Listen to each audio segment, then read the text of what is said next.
Welcome to Just Wanna Quilt, a research podcast coming out of Tulane University Law School, where we explore all kinds of things, stories about quilting, tools, field trips, maybe some famous quilters stop by, and, of course, a little bit of copyright thrown in just for fun. This is Elizabeth Townsend-Gard, your host, and I'm a law professor at Tulane University Law School and a faculty fellow at the A.B. Friedman School of Business at Tulane. And I just want to quilt. So today we talk to David Martelli of Martelli Notions. He talks to us about his family and the business, and we talk a little bit about the power of prayer, which got really interesting. I hope you like it. All right, can you say a quick hello? Hello. Okay, good. Awesome. I'm trying to figure out. Are we trying to put this on a live podcast? We are not live. No, not live because we have too many bumps in the road. So what we'll do is we'll record for about half hour, 45 minutes. Then I'll review it. If there's any sometimes because we're in New Orleans, the internet drops out or whatever. We'll edit out anything that got weird if that happens. And then you can decide if you want to review it or not. And then we'll put music to it and an intro. We'll post it and we'll let you know when we post it. So it's a bit of a process. No worries at all. I was briefly informed, but I didn't know the depth of exactly what we're doing. But I'll be glad to help in any way that I possibly can. Awesome. So what I thought we would do. So this is I'm a law professor. I think you met some of the our podcast is called Just Wanna Quilt, and I think that you actually met a bunch of we call them the quilting army that kept coming to your booth at Houston and completely fell madly in love with your stuff. So getting reports, and I think wasn't there. Yeah. I wasn't there, but we get that often, so I'm very familiar with what you're saying. Yeah. It happens. Believe it or not, there's a lot of what you call as quilting armies. I like that term, and there's a lot of them out there. Yeah, there is. Yeah, somebody told us we're not the quilting army, we're just a quilting army, so I thought that was funny. I love it, though, quilting army. First time, been in the business 20 years, and I've never heard that, so I love it. And so now we have, our stealth squadron of sewers, and, we've got an all-army on it. The whole army thing has gotten out of control. So just a little background, if you wanted, on myself. Yeah, hold on. Hold on, just 1 second. We're having a little bit of feedback. Okay, so first, because my law students help us with the editing, we're going to do something very basic, which is tell me your name, which I know. Tell me your name and where you're calling from. Okay. My name is David Martelli. I am the marketing director and education specialist here at Martelli Enterprises out of Pensacola, Florida. Awesome. And then the first question we ask everybody is, what's your first memory of someone sewing or quilting in your life? Honestly, I would say that, and it goes hand in hand with how we got into business. In 1999, my grandmother was making curtains for our printing company, and her blades were going dull. So my first memory of sewing and quilting was curtains being made for our company. How interesting. And so tell me a little bit about your company, and sort of you've been around a while. So tell me your story. Okay, so as I said, in 1999, my dad was going through seminary school, and we had a printing business, and we were trying to dress up the storefront with curtains. And my grandmother's always been kind of crafty, sewing, quilting expert in different fields. And she was using a rotary cutter to cut the fabric for the curtains. And the blades at that time were like $5 a piece. And my grandmother said, John, I'm doing all these curtains for you, and I'm going through blades left and right. And my dad is an inventor by trade. And she said, John, I need you to invent me a sharpener. And cool. My dad made one, and about 45 minutes later brought it out to my grandmother. Wow. And she said, that's cool, let's sell these. Yeah. And my dad said, sell them to who? And she brought in a magazine about 3 weeks later that said at the time in 99, there was over 30 million quilters in the U.S. Yeah. So, of course, that's a cat of a different color. So we started marketing, and that's how we ended up in this business by accident. And since then, we are now the number one leading industry for R&D in sewing and quilting industry, and certain medical applications as well. So interesting. So tell me about that process. So how much is all of the design? So you have incredibly interesting products. I have one here that I purchased at Christmas time, which I'm pretty psyched about. Your table, the cutting table that's a circle that moves around. You know that one? Yes. Yep. Yeah. So tell me sort of, how does the inventing process happen in your company? Okay, so how it happens is, as we do these trade shows throughout the years, we listen to these women, and how we develop our products is more by listening than by talking. Right. So a customer will come up and they'll say, okay, so this is something that I do. This is the process in which I do it, and I have a problem doing this, this, and this, or this occurs while I'm trying to do this. So my job, number one, is to dissect it. What is causing these problems? Once I dissect it and we find out the problems, we therefore put our heads together collectively, my father and myself and my sister and my mom, and we're kind of our own design team, and we design something that eliminates the problems that these people are having. Then we do the drawings for them ourselves on SolidWorks, which is AutoCAD on steroids, and we make prototypes on a 3D printer. It's called a Stratus. It's really basically cool. Almost $1 million printer that prints these things. So cool. And then we test it thoroughly. And then once it works, we make a mold and we bring our different products to market. That's how we develop them. And that's how it's done. And then, so I have a whole list of products that we could chat about. It's so interesting. Now, how do you... I think the part that I really like about it is the listening, that you're responding to the needs as opposed to like thinking that you know what's best and putting something out on the market. Does that distinguish you from other companies doing things?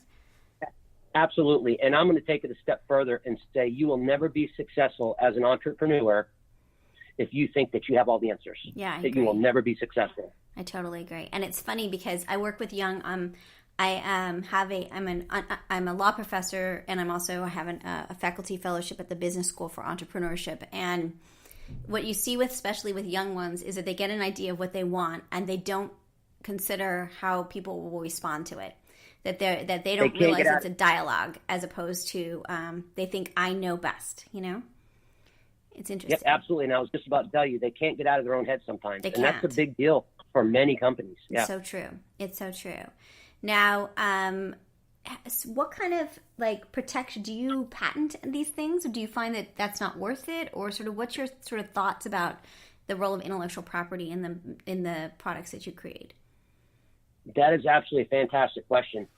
So once we get to the point where we have dissected the problem thoroughly and we have vetted to make sure that our new product works and works exactly the way that we say that it works, then absolutely, we protect our interests. We have a patent attorney on staff at full time. Really? And he's covered all of our patents. Yes, we have. Very interesting. I want to say we have between 40 and 50 patents right now, wow. And some are in the medical industry, some are in the aqua industry, and the majority is in the sewing, quilting, and crafting industries. Oh, I totally love it. Hey, if we'll cut this out of the interview, but if you're ever interested in interns, we have a new in-house counsel internship program at Tulane that we can send for free students to you for the summer. If that's something you're... It's funny that you said that.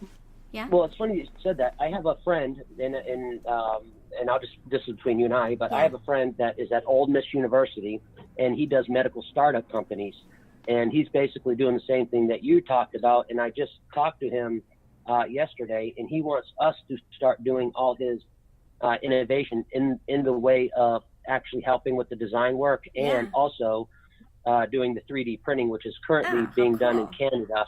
And there's, whenever you're in a different country, the correspondence sometimes can be lengthy, and everything can be done at one location. So that's an interesting fact. But yes, to answer your question, absolutely, yes, okay, that'd cool. be interesting. Okay, well, we'll connect on that, because that's going to be students are going to start looking for things for the summer, and I think that would be incredible.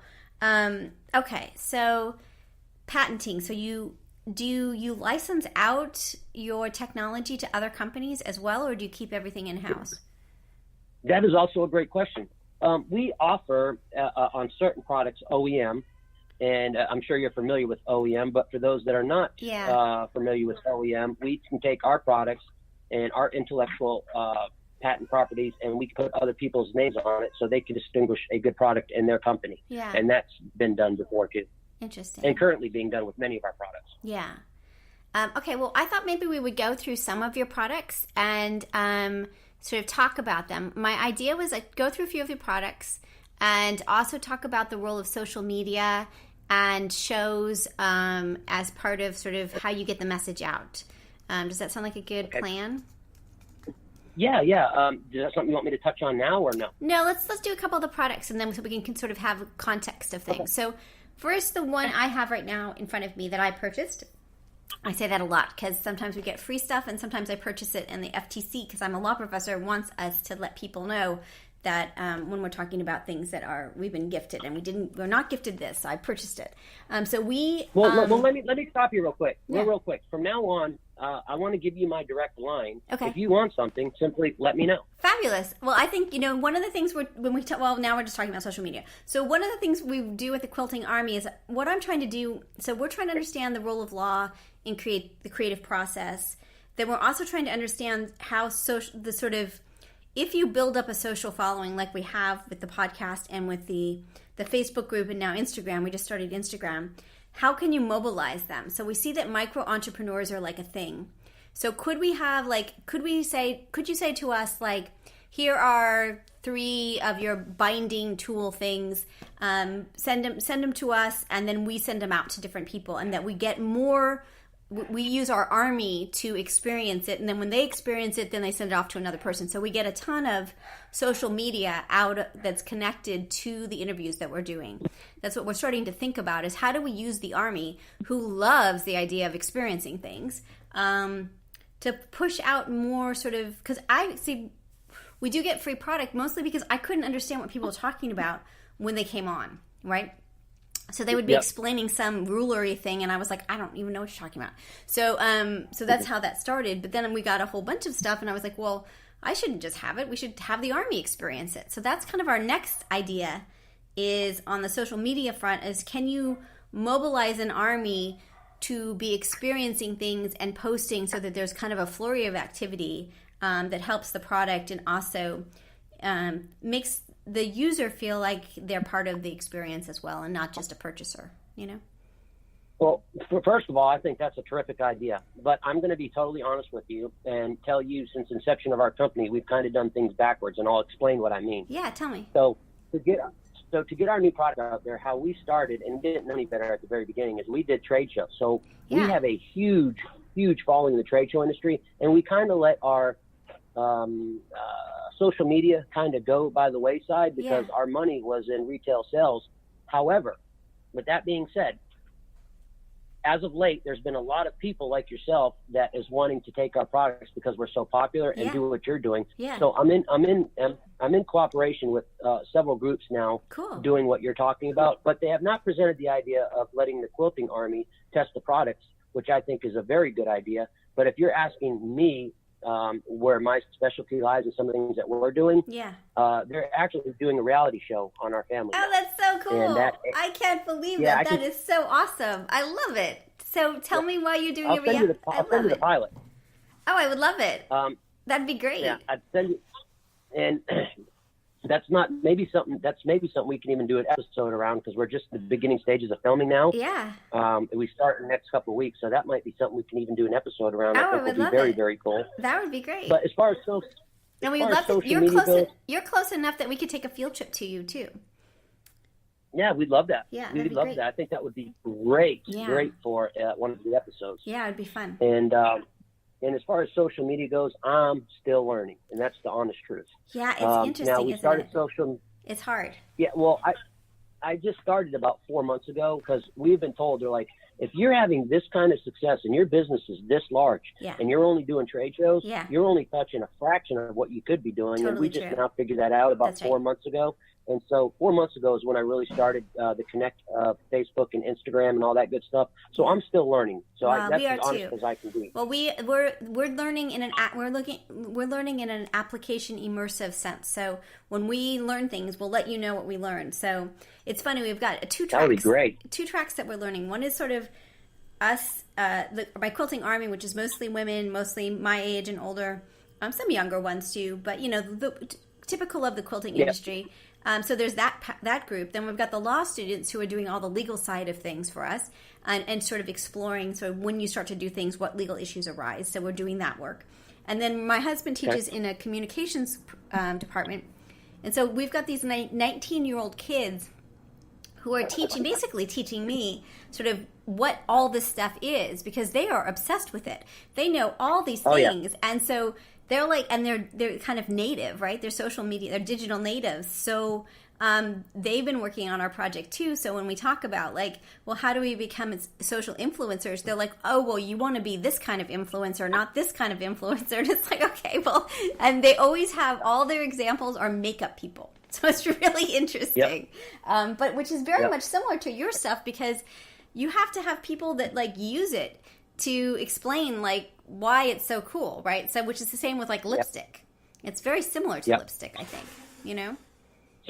So my area of expertise, and this is, and please, if it sounds like I'm tooting my own horn, I'm definitely not trying to do that. However, if I have to be honest, since the inception of the company, I'm the one that traveled out there, and I'm the one that, and I have a point to what I'm saying. I'm the one that went out there and did all the education. Amazing. And it's probably imperative for me to do that, and here's the reason why. The products that we develop because there's insufficiency with what's currently on the market. So I'm the one personally that finds out the insufficiency. So when I'm teaching these new products, once they learn it from me, I teach them in the mechanical aspect. Because this is how I explain it to people. Once you understand the mechanical aspects of what we do, you instantly become an expert in what you're doing. Instantly, if you understand. Yeah. No, I get it. So that was my whole point. Yeah, no, I think it's amazing. And so let's talk about a little bit about the shows, because what I thought was really interesting is, so we were there for market and festival, and there was like, so we had about, I think maybe 9 of our Quilting Army members there in the booth with us, like volunteering and leaving and coming back and all that. And they just all kept finding your booth, and they all kept saying, I had to talk to you, your company. And they all bought stuff from your company. And so I thought that was really interesting that in that space of 28 aisles of stuff, you guys stood out in a really kind of dramatic way, at least for our population. It was really interesting to watch. Yeah, that's typical for us. And the reason for this, and I'm going to revert back to this one more time, is the products that we come out, we just don't say, hey, what can we make to make money? The products that we actually develop and come out with, there's a need for it. And that's why you get the responses that we get at these trade shows, because we're actually solving problems that everybody in the world has. If you like an example, I can give you a short one. Yeah, give me an example. So here's the thing. You're always taught in quilting, measure twice and cut once, and always use a ruler, because the ruler is the most inaccurate. The ruler is the most accurate way of measuring. Yeah. That is the most absurd statement I've ever heard. Here's the reason why. And I'll explain this in a way that you understand. So you use a ruler, right? So you measure, let's say we're doing a block, okay? Yeah. So you measure cut, you move the ruler, you measure cut, you move the ruler, you measure cut, you move the ruler, you measure cut, and then you're done with the block. So my question to you is, the second you measure with that ruler, you measure cut, the second you move that ruler, is that a constant or a variable? Interesting. And so what? It's a variable, right? Yeah. So how can something that varies be accurate? And the only thing that people care about in this industry is accuracy. Yeah. So here's what we did, and this is my point. What we did is we cut the quilting block on a laser machine that has all your measurements predetermined and pre-built, and it was cut on a laser machine, which is known for accuracy. And here's the home run. The material that we developed that goes on the bottom side of the template, it grabs the fabric. So once you place that template on the fabric, you simply make 4 cuts. It's accurate, it's faster, and it's accurate. It doesn't matter how many layers you do, and it doesn't matter how many sets you do. And is this when you use a ruler, the square templates and the template set? Is that what you're looking all the at? Templates. Yeah, all your templates. Every shape that you use, you cut with the ruler, you have the same problem. You have a variable aspect, because once you cut and you move that ruler, so here's my point. So say you do 3 layers, right? Yeah. Second you do 3 layers, and those 3 layers are complete, and you start on another 3, the next 3 that you do will never be the same exact as the first 3 you did. Now, if you're doing a king-size quilt, you could have 70, 80, 90, or 100 sets of 3, and none of them will be identical. Yeah. But if you use my template that is a constant that never changes, it doesn't matter how many layers you do, and it doesn't matter how many times you do it. Interesting. All how do you feel about, I'm curious, how do you feel, because like trying to be accurate in cutting is like one of the key stress. I mean, it's the stress. That's why there's so many rulers out there and systems and all these things. How do you feel about the things like AccuQuilt and the others, those other cutting systems where because we tried one of those where you stick the fabric in and it rolls through the system. I imagine that there's a variable in those as well. Is that? Yeah. No matter what you do, if you're not having a laser machine cut your material, you have the same problems. Mm-hmm. It does not matter. If you're using a ruler measure with, everything falls into the same category. It's going to be inaccurate. And it might not be much, but it's still going to be a variable. And the secret to what we do is the no-slip material that goes on the bottom of these templates. Yeah. See, everybody else has these templates too, but they slip around on your fabric. They do. So if your template moves even one little bit, it's half the time you have to start all over again. I know, it's really annoying. So, and did you the no slip stuff? Was that a sort of did you do a lot of experimentation with that slip stuff, or was there something that already existed? Oh yeah, 3 years of research and development and over $100,000 to develop this material. Yeah. And this material does more than no slip. Okay, so I'll give you several examples of what one material does.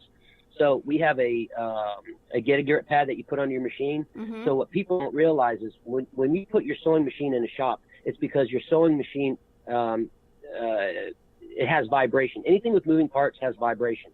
Vibration causes things such as to lose timing, or it causes a lot of different problems. So I have found with the experimentation that I have done, having that get-a-grip pad under your sewing machine, it eliminates 80% of the vibration. Interesting. Or when you're trying to sew, you're constantly going down, grabbing your foot pedal, putting it back in the proper position to sew with. Yeah. When using my get-a-grip pad, you put your foot pedal on that, it never moves. Yeah, but the pedal. One other thing. That's good. We have a lot of kittens, and every time I go to sew, the kittens have moved the foot oh pedal. Yeah. Yes. This is a big one. Okay, so when you're ironing, right? Yeah. The problem with ironing, and people don't know this, and again, I had to research this to find out what the problem was. People were unhappy with the way they spend all this time cutting. They'd go to iron it, and they'd iron in a crease, and it was just aggravating to them. Yeah. Well, here's the problem when you iron.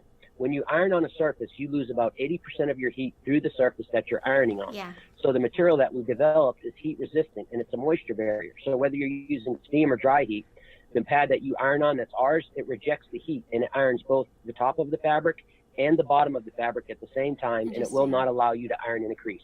Very interesting. Is that the wool pressing pad? Is that what you're talking about? No. Oh. No, the wool pressing pad is something that a lot of people use to try to accomplish what our ironing top does. Oh, I can't find the ironing top part. It loses the what do you call it? The pad that you were just talking about. Oh, the wool pressing pad? Yeah, the wool pad. The wool pad loses less heat than most surfaces. Ours loses no heat whatsoever. Got it. So even with the wool pressing pad, you're still losing some heat.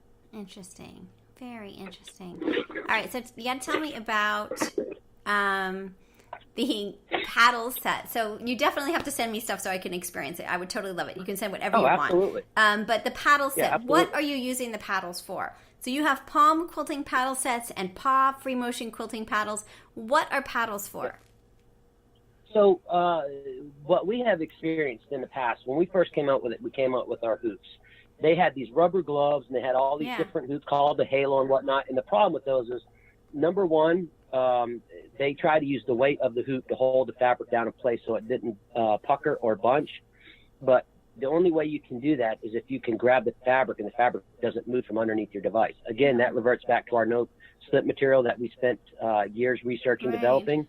And that's why ours works so well, because once you apply the paddles or the hoops or anything free motion quilting related using our products, the fabric or the material underneath will never gather on you, which is a huge deal. And nobody else, and I mean nobody else, has a device that can do that. So you're saying, so you're talking, so you have these hoop systems for free motion quilting and then paddles. You have grippers as well. And the idea is, see, this is where I get confused. So you put you're going to put your fabric and your 3 layers into the hoop, and then put it under your domestic machine so that you have it's more secure. Is that what you're saying?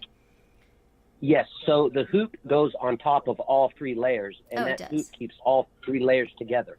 I see. Yep. The hoop keeps all 3 layers together, moving them as one piece. I see. It never puckers and it never gathers on you. And the paddles are the same thing. And people just like different things. Some people like the paddles. Some people like the hoops. Yeah. Some people like the ergonomic hoops that we have. Yeah. So it's just it's the same thing in going different on. form. And how long did it take you? I mean, you must be in development for stuff like just constantly, because you've got a lot of inventive stuff. We are never not in development. Yeah. Now, one more thing. So the other thing that I wanted you to talk about was your binding system. Do you have 2 different binding systems? You have one that goes on the machine and one that helps with... Tell me about your binding systems, because one of our quilting army was like going crazy for it, and I don't understand what it is.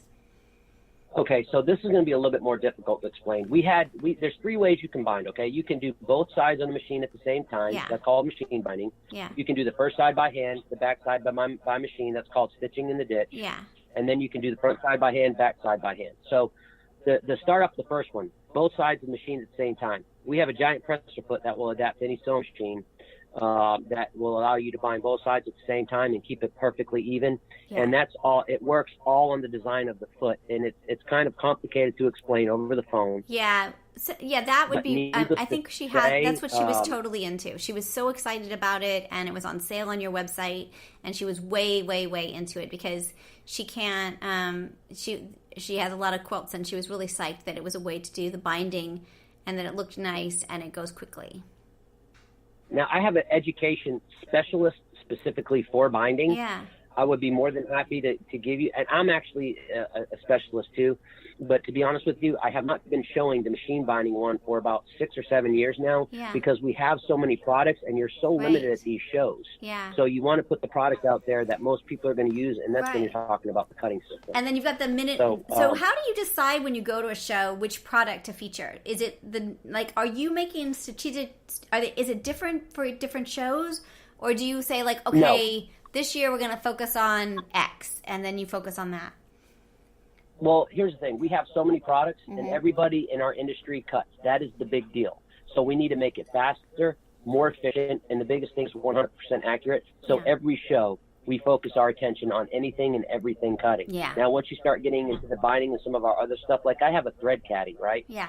And basically it's called a thread dispenser, and what it does is thread is a smaller form of toilet paper. And what I mean by that, if you had a roll of toilet paper and you were to unroll that toilet paper, it would come off the roll nice and flat. Yeah. But if you were to set that roll of toilet paper on a desk and pull it from the top, it would start twisting. Yeah. Well, thread is no different. It's just a much smaller version of that. So what we did is we put our spool of thread on a ball bearing base for sewing machines. Yeah. So when you're sewing, it pulls the thread off the proper way. It never twists. Yeah. So when you're doing embroidery, the embroidery looks amazing. That's so interesting. And that's a huge deal that we haven't even been showing that either. We have so many products. You have so many products. Do you have an idea? You're working on it. You do all these things. Is there a moment when you're like, no, this isn't going to work? Like in your process, because you do so many inventions, have you gotten good at knowing when, like entrepreneurs get really good at kind of knowing when to pivot, knowing when to sort of bail. Do you feel like you guys have a system for that in terms of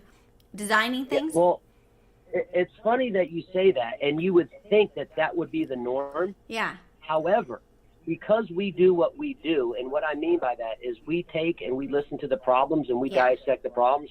I know this is going to sound probably maybe even borderline cocky or arrogant, but I have to be honest with you. We've never had a product. You haven't had a problem ever because you're kind of doing it the way like you're moving from in a very sort of entrepreneurial space in the sense of like listening to customers, making prototypes, testing it. Like there's a kind of very close to the ground way you're working. Is that right? Yeah. It's a lot of it's hand in hand, and because I know so much about the industry, and my dad's a mechanical genius, we pretty much get it right the first time. Now, there's been a few times we've had to take a few takes at something. Yeah. For example, we have a new long arm that's coming out this year. Yeah. And the features on the long arm is endless. I mean, we probably have. I'm willing to bet that we will probably put a lot of companies out of business once we introduce this in the middle of this year. So tell me a little bit about the long arm business, because to me it seems kind of it's part of it. I'm trying to understand is who's buying these And how much is the technology different in each long arm? Does that make sense? Like, how much are you guys licensing across? No, exactly what you're asking. Across long arms. So to answer that question, the long and short end of the stick is every long arm out there is the same exact thing. Yeah. It's a heavy machine that moves around on tracks. You can either do it buy a PC and do a design in there, or you can free motion it if you're a good artist into the machine. Yeah. Every machine is identical. You might have one that's a little bit better of a seller because it might work a little bit better in someone's mind. But with our long arm, there's not one thing about our long arm that's identical to anybody else's. Like, for example, every long arm on the market, I don't care who it is, Gamel, Innova, it doesn't matter who it is, they have a heavy machine that sits on a track. Yeah. Ours is different. Ours is a machine that suspends from a beam. So the tracks are on the top, not the bottom. Why do you do that? I'm curious why you do that.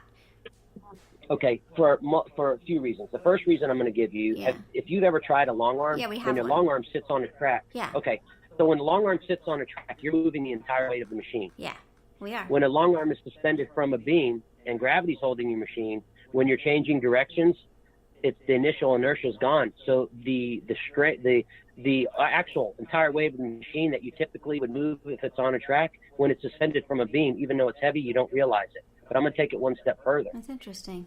Actually, a few steps further. This is the one thing. Like, I don't know how much detail I can give you, but the average weight of a machine is 85 pounds. Yeah. Our machine is 14 pounds.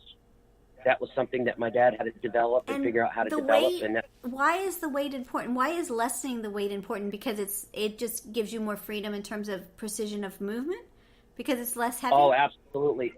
Think about this. If the demographics are 50, 60, 70-year-old ladies and they're trying to move around an 80-pound weight all day, think about that on your shoulders. Yeah. Now think about moving 14 pounds that's suspended. Yeah. It probably feels like it's about 6 pounds or 7 pounds on a beam. Right. Yeah. So you can quilt all day long with your fatigue. It's easier to get to. Yeah. And there's a lot of stuff that I can't even share with you right now. Yeah, all the secrets, the biggest problem... Yeah. Well, I'll share this with you. Yeah. So right now, one of the biggest problems that all long arm people have, like you have a long arm, right? Yeah. So I'm going to ask you a question. If your long arm loses timing, what are you going to do? I don't know. What do we do? I don't even know. You're going to fix it, or are you going to get the dealer out there? Yeah, that's a bit of a problem, right? If there's any problems, there's a problem. Yeah. So it's a big problem, and timing is a big deal when you're talking about long arms because there's no feed duct, right? Mm-hmm. So my dad developed with our new long arm, it's a dual motor technology where it's self-timing. So if the timing goes or something's wrong, you simply turn the machine off and you turn it back on, and it times itself. So explain to people if they don't know what timing is. Okay, so your needle goes down, you have a needle, and it has thread through it, and it goes down, the hook turns twice in relation to your needle.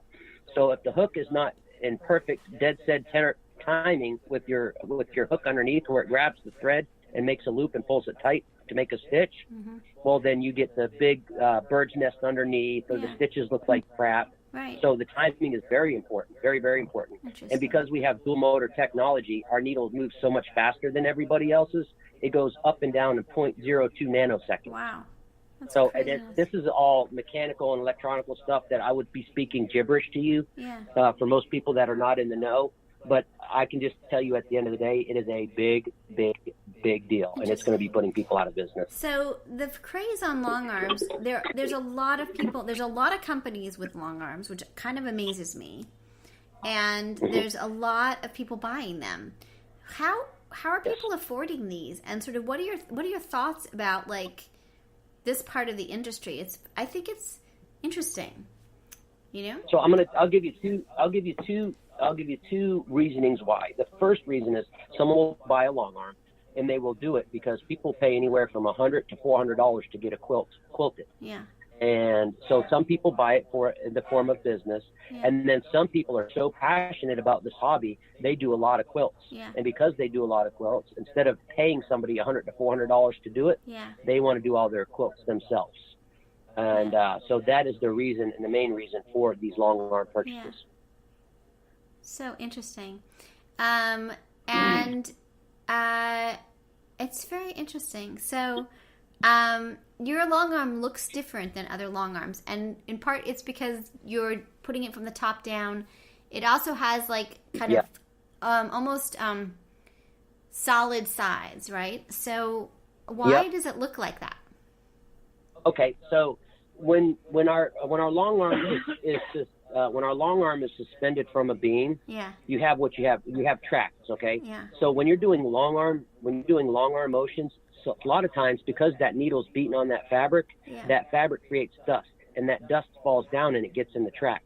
So by having it suspended from a beam above, you never have to stop. You never have to clean your tracks. Now, there has been several companies in the years past that tried to suspend a long arm from a beam above, but the reason why they were not able to figure it out is because you have what you call a cantilever issue. So when you take large amounts of weight and you extend it all the way forward or all the way back, when you extend it forward, it dips down in the front. When you extend it in the back, it falls down in the back. Yeah. So my dad had to figure out that, okay, so if we don't want this to happen, we have to keep the center of mass, which is 90% of the weight of the long arm machine, you have to keep it between the two support beams. If you do that, you never have a cantilever issue. Because my dad was able to figure that out, we were able to patent it above frame issue. That's really cool. It's remarkable. I mean, you really are thinking through all these different things. Now, how do you feel about? Hold on, let me make sure I'm getting my list. How do you feel about sort of? Tell me a little bit about the tables, the Martelli tables, because people are really into those too, and they're not inexpensive, but people are way into them. So tell me why you would invest in a table that's like expensive. I mean, it's like $2,000 table, right? This is so easy to answer. So I'm going to ask you a question, okay? Mm-hmm. So this is a trick question, so I want you to think about this before you answer. So when I tell you where's a quilt made, is it made? If I say, okay, where's a quilt actually made? Is it made on the cutting surface, or do you make it on the sewing machine? What would your answer be? I'm now a little concerned, so I'm not sure. I would imagine you're going to say it's the cutting time, because if you don't get the cutting right, it's not going to sew right. Is that right? It will never sew together right if your cuts are not right. Yeah. So people will invest $15,000 on a sewing machine. Yeah. And the problem is they can have the best sewing machine in the world with all the features in the world, but if it's not cut right, and that's why it's so important to understand that they teach you to use a ruler to measure with, because it's the most accurate way. And that's why I told you it's the most absurd thing I've ever heard. It doesn't matter how accurate your ruler is. The second you move that ruler, it becomes a variable. So by using our system, you can now actually know when you're done cutting that it's going to be 100% accurate without any guesswork. So now you can take it over to that $15,000, that $12,000, that $10,000 sewing machine and know that it's going to be so perfectly right and has nothing to do with the machine at all. Yeah. So to spend $3,000 on a cutting table, if you know at the end of the day is going to make it a lot faster, it's going to be a lot less painful, but 100% accurate, at that point, that purchase becomes a no-brainer. Yeah, interesting. Well, people are really into them. I mean, that's what I hear. So, and they move up and down too, right? Yes, and this is another big feature, okay? So people love the fact that the table goes up and down, but that's not the biggest seller of our table.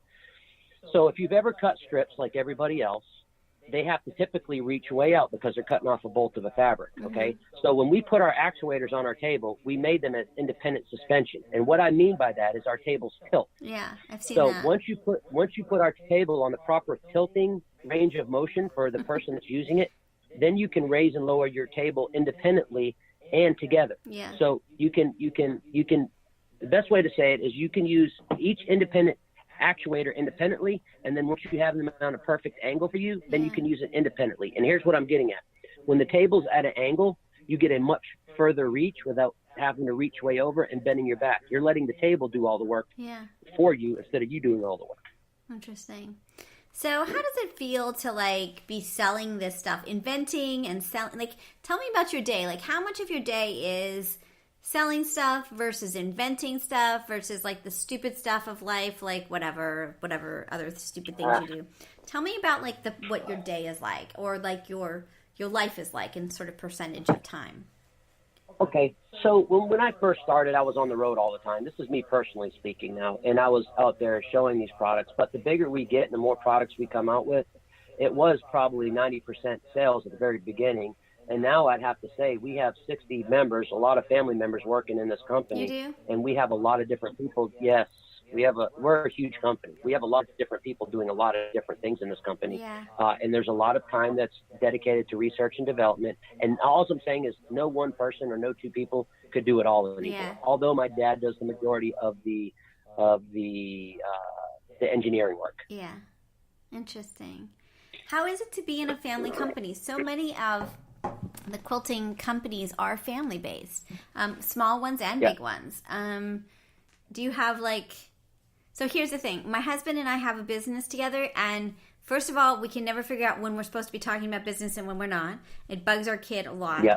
And then also, it's just hard. Like having a business and having family business is great. I love it, but it's also really difficult. Have you found ways to any advice out there to other family-run businesses on how to sort of do all this? So I might tell you something that you might not necessarily be interested in hearing. You may. I have no idea. But if you want me to be honest with you, of course. My family is very faith-based. We are all born-again believers in Jesus Christ. Yeah. And that plays a vital part That plays in a big part. us working together. That's We at the end of the day, we know this is fun what we're doing, and we know what we're doing to try to accomplish a common goal. Yeah. But at the end of the day, we know that this life that we live in is temporal, and we're put here for a reason. And our reason was to obviously being the sewing and quilting world. But at the end of the day, we know that there's more to life than this. This life is temporal. And that's the honest God truth about the family dynamic. Does that mean that you we know this is a bigger goal. Do you feel like you balance your life and that it's not all work, or do you feel like it's just a lot to run a company? It's pretty much all work. And if I told you we had a perfect family and there was never any disagreements, I would be snowing you a little bit. There's not always perfect 100% agreement. And, at the end of the day, we take it in front of everybody, our entire family. We pray about things, and then we all come to an agreement. But we never let our work in any way, shape, or form affect our family life. Really family is first and foremost. That's really interesting. And then who owns the company? Is it jointly owned? My mother. Who's the boss and who's the owners? Are they different? Okay. Now, so my mom is a CEO, and my sister and I pretty much run the company. Interesting. My mom is not even really involved with the day-to-day operations anymore. My sister oversees a lot of it. I took a hiatus a little bit for a couple of years because I traveled and I just got so burnt out. Yeah. And I've been back for a year. So if you had to categorize what I do, as I said at the very beginning, I'm a marketing director, and I'm an education specialist. Yeah. So I help with new companies that are startup, getting them to understand the products and why they sell the way they do. And I even go as far as to teach them how to sell our products. I instruct their sales rep. I built basically, and this is not pat myself on the back again, but I built all our sales reps and I trained them all because they didn't even know how to sell the products. Yeah. So, but that's how it works. My dad does all the engineering work. My mom's the CEO. My sister and I run the day-to-day operations. Cool. I love it.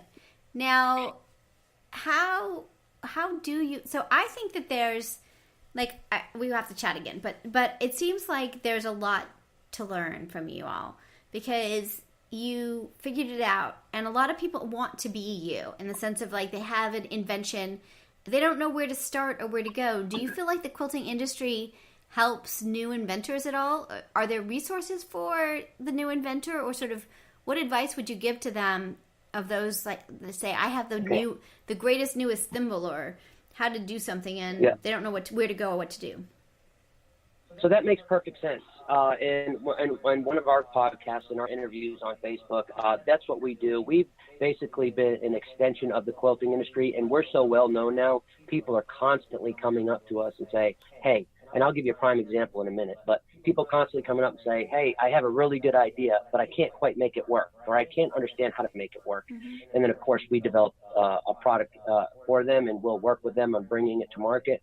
Or a lot of times people just want the product for the industry, so it's available because they're so passionate about it. And they're like, here, can you make something that will do this? And they'll just verbally say, can you make us something that does this? And then I'll ask them, okay, what is this that you're referring to? And they tell me, and then I have to put my mind to the grindstone and then give it to my dad and my sister and my mom and let them think as well. Interesting. And then that's when we come up with a solution. So there's multiple ways that we can do, help people. But we're an extension of the quilting industry. We're always here. We're always available. And we have people to offer services to help people. So I want to go back, I'm going to run out of time, but I really, it sort of struck me. You talked about when you had problems that you turned to prayer, and I'm really curious sort of, and if it's too personal, I totally get it, but that struck me in some way. Tell me a little bit more about like that part of the process. Like when there is a kind of like something to be worked out, or like when, how does that work exactly, I guess? Okay, so I'll give you how my dad describes it. It's different for everybody, okay? But how my dad describes it, he'll come up with working on this long arm. He'll come up to an impasse where he can't quite how to figure out how to make something work, or he can make it work, but is there a better way? And he'll get stumped on something. Yeah. He'll pray about it, and then as he describes it to me, and then I'll give you my personal, experiences. He'll be laying in bed, and then all of a sudden he said he will just pop up out of bed, and it will just come to him. Yeah. So, and how he describes it, sometimes it's a little still small voice, says, hey, have you tried this, or have you done it this way? Right. And for me personally, I have my personal devotion time every night that I spend at home, before I go to bed.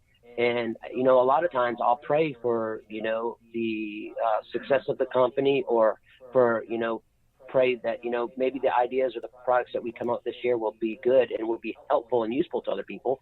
And, sometimes if it's a particular product, it might not happen overnight, but it just comes to fruition. And then when we get there and you ask me how we got there, I tell you, I have no idea. We just did. Yeah.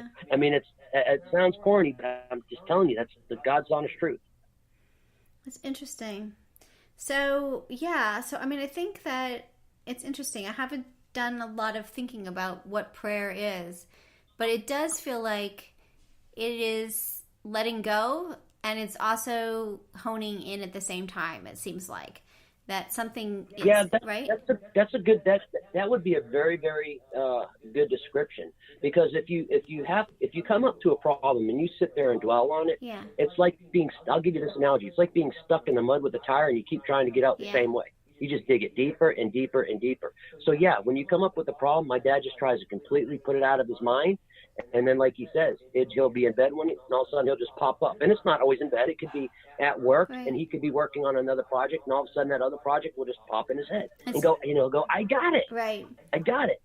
Right. So, it's funny. I've interviewed scholars in my other project. I was interviewing scholars, and there was one that stood out to me in terms of when I asked them their process, their creative process, all these things, the kind of questions I've been asking you. He's like, well, I have to go run. And I run on a track until I've worked out the problem, which I was like, oh my gosh, that could be a lot of running. Is all I'm saying. That's a lot. And I thought, but it's interesting because there is a kind of sense of, again, thinking about prayer, right? That like there's a ritual, there's a letting go, there's a focus, there's a letting the world fall away. That is what he's describing too, right? He's running, but it's it's interesting. The only thing I would add to that is, and I don't want it to sound new agey at all. Yeah. I mean, this is a personal and I'm speaking for myself. Totally. Here. This is a personal relationship that I have with Jesus Christ, who I believe died on the cross for my sins. Yeah. That's me personally speaking. To other people, it might be different. Totally. Things, Right. And I don't want to speak for everybody, No. but for my case, it's and so that there's more to it than just letting go, right? There's a focus, there's a belief system, there's a reason for it. You're giving over to some other being, like all of those things. Like I totally respect that. That's totally, I get that. So it's really interesting, though, isn't it? That's exactly what I'm saying. Yeah, I get it. I totally get it. It's interesting. Very interesting. Wow. This is fun. I like this. All right, so we have to do it. So send me stuff if you want us to play with stuff, because we totally love to play with things. Okay. And can you go to my website? Sure. And not to cut you off, but can you go to my website and just give me a list of things that you may want? Sure. That would be a lot easier. Yeah. Okay, I'll do that. That sounds great. I'll send you a list of things that look interesting to play with. And then once we play with them, I'd love for you to come back. So that would be super awesome. Yeah, no problem. And I don't even mind making a trip up there either. I do a lot of traveling to teach, so I don't mind. And we would love to come visit you. That would be so much fun. We'll have to figure out a field trip. Because you guys are you in Pensacola? Yeah, we would love to have you. That's like 3 hours, right? More? Where are you located? New Orleans. Okay, yeah. 2 hours and 30 minutes. Piece of cake. We could do that in our sleep. It'll be good. Yep. I would love to come visit. To have you. Yeah, it'd be super great. And we we interviewed, is it Ben Marshall? Does Ben work for you? Yes. Ben is an employee. He's fairly new with us, maybe 3 to 4 months old with the company. Right. And yeah, he's an employee, and then pretty much my sister, which is Valerie, and then myself, and I'm Dave, and then my mom is Marcia, and my dad is John, and then we have all our kids and all our spouses and all our siblings. I love it. I so love it. That's so great. Yeah. I cannot wait to see the show. Sign me up. I think that would be so much fun. Sort of see you guys working and doing stuff, and I don't know. This has just been delightful. Well, you're all doing such interesting things, and you're immersed in sort of what I care about the most, which is sort of inventiveness and creativity and interacting with the public in really interesting ways and entrepreneurship. So this has just been such a delightful hour. I'm really, this is great. So we have to have more conversations. It's really cool. Yeah. So, this is so much fun. We have to play some more. This is great. This hour went so fast, right? It was so fast. It did. And I'm going to tell you something. Yeah. Thank you so much. I really thoroughly enjoyed this phone call, and I appreciate you letting me discuss our business with you. I really, really enjoyed it. Well, sounds great, and I really feel like, at least for the quilting industry, when we know a little bit more about you, we love you just a little bit more. So, I don't know. Yeah, well, that'd be good. So cool. Well, we'll be at Quilt. You guys are already family. Yeah, well, that's great. I love it. I can't wait to meet you in person. I'll send you the list. I'll send you the review, the interview to review, and then let's figure out a time for us to come visit you. It would be really great. I'm very looking forward to it. Cool. Thank you so much for your time. All right, take care. Have a good day. Yes, ma'am. Bye. You too. Bye-bye now. So you've been listening to Just Wanna Quilt, a research podcast coming out of Tulane University Law School. And I'm Elizabeth Townsend Garr. If you like this podcast, keep listening. Also, we have a Facebook group. Come join us. We talk about a lot of things. We also have an Instagram account. And of course, most importantly, I really hope you get a chance to quilt today.